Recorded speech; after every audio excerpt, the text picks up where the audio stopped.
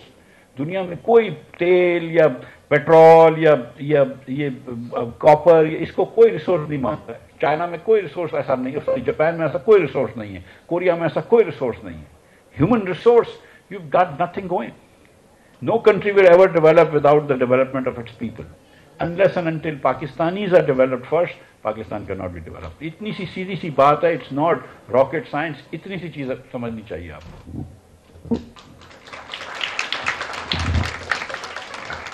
اور اگر ایک ایسے بتا دوں کہ اگر میں کبھی وزیر اعظم بنا, یہ اللہ کی, اور یا شاید عباسی کبھی وزیر اعظم بنا, اور شاید عباسی ایک مرتبہ بن گیا تھا, ملک ریاض سے چارج نہیں لیں گے, ملک ریاض کو اس کے پیسے واپس نہیں کریں گے. میری بیوی نے میں 2 مرتبہ وزیر خزانہ ہوں, کسی سے انگوٹھی نہیں مانگی ہے, نہ کسی سے مانگے گی. ٹھیک ہے, اگر آپ لوگوں کو برا لگ رہا ہے عمران خان کی محبت میں, تو میں دوسری طرف بیلنس کر دیتا ہوں. نہ کوئی غلط بینک کے اندر جا کر اپنا وہ کیا بولتے ہیں ریسکیجولنگ کرائیں گے, نہ کہیں جا کے لینڈ لیں گے اور ادھر جا کے روڈ بنوائیں گے تاکہ ادھر پنجاب گورنمنٹ روڈ بنا دے تاکہ ویلیو بڑھ جائے. کوئی ایسی بےایمانی نہیں کریں گے.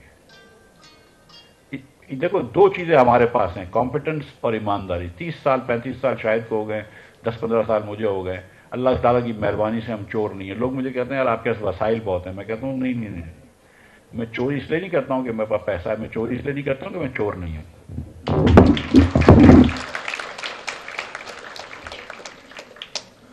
Thank you so much, sir. I'm sure you have given a lot to think about as well, and we all can contribute in our own limited capacity towards the betterment of Pakistan. I really wish کہ ہمارے پاس اور time ہوتا, because this is one of those topics جس پہ we can have multiple sessions, but I hope کہ sometime in future we will have another session and we can start from where we are leaving it off. میں professor صاحب کو کہہ رہا تھا کہ میں حاضر اس لیے ہوتا ہوں اسٹوڈنٹس یونیورسٹیز میں, اس لیے جاتا ہوں کہ if I get a 18 to 22-year-old student in my party, then I have a voter for the next 40-50 years. I am not there anymore. یہ ہماری جو ہے نا وہ شاہ صاحب اور ہماری پارٹی کا یہ رول ہے کہ اگر جو بھی پہلا صدر بنتا ہے تو وہ 6 سال 2 ٹرم رہے گا, اس کے بعد وہ ہٹ جائے گا, اور اس کے خاندان سے کوئی نہیں بن سکتا. It's not a family party. کبھی کبھی لوگ ہم کو تانا دیتے ہیں کہ تم 2 لوگوں کی پارٹی ہو. میں کہ کم از کم 2 تو ہیں, وہ تو باقی ایک خاندان کی پارٹی ہے. تو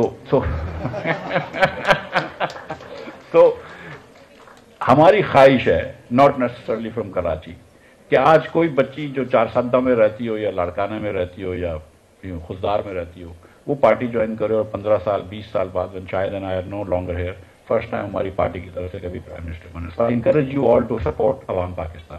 ہم کو آج نیا وہ مل گیا ہے سمبل گھڑی یا گھڑیال کلاک, سو وقت آ گیا ہے عوام پاکستان کا.